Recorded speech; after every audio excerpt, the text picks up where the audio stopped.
We meet in the immediate aftermath of Pulwama. As a man who's seen by many as a face for India when it comes to global corporations, international interests, trying to attract investment into India, are you concerned that a message has gone out that India is a nuclear flashpoint?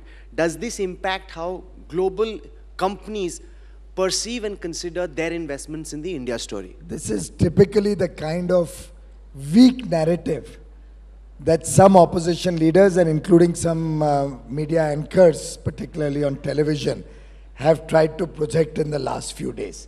And I feel it's deplorable and it's extremely sad. I think this is the time the nation has to be proud that we finally have a leadership which is willing to bite the bullet. We finally have a situation where the country is in safe hands. We finally have a situation where the armed forces are given a free hand to give a rejoinder the way it should have been done for the last 30 years.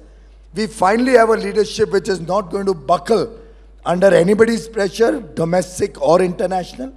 We finally have the army standing up and facing adverse circumstances, one-on-one, eye-to-eye, taking it on the chin and giving it back 10 times over. It's a time to rejoice. It's a time to be proud of this country.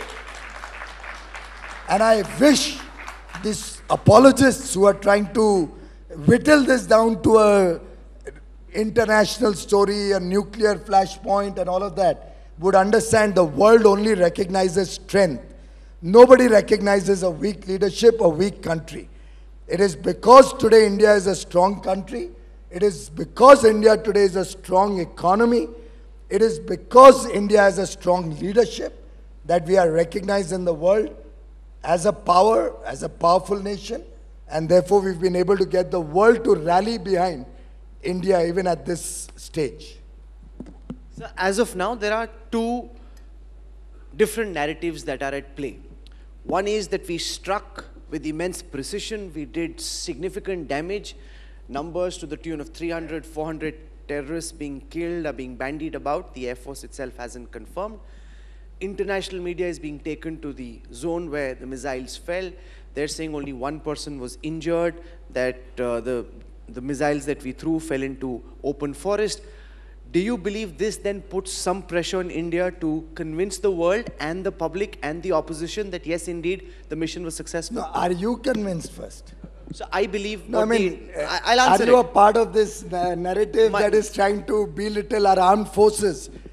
Are you, any of you in this room, subscribing to what Rahul Kanwar here is saying, trying to belittle our Indian armed forces and trying to prove them that they are lying?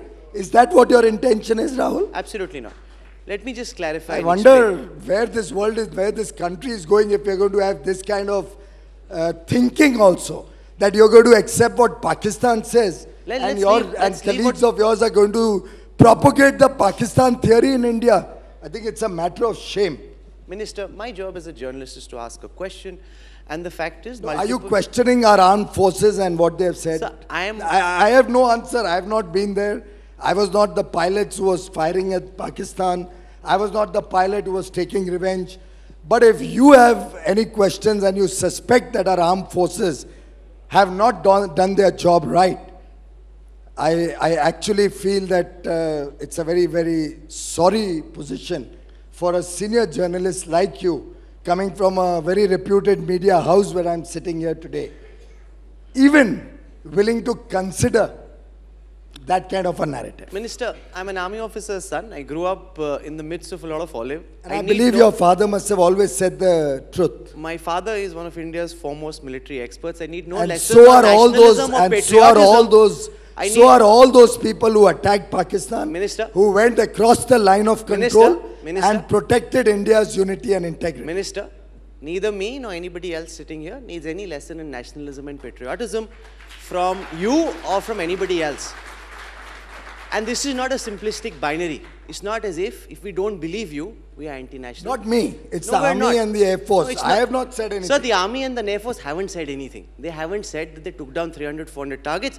We had Sambit Patra from the BJP first say 300, then he said 400. I am now beginning to wonder whether there is need to demonstrate evidence. That's the question. Nobody is questioning the Rahul, army. A question to a BJP minister doesn't become a question to Rahul. the Indian Army minister.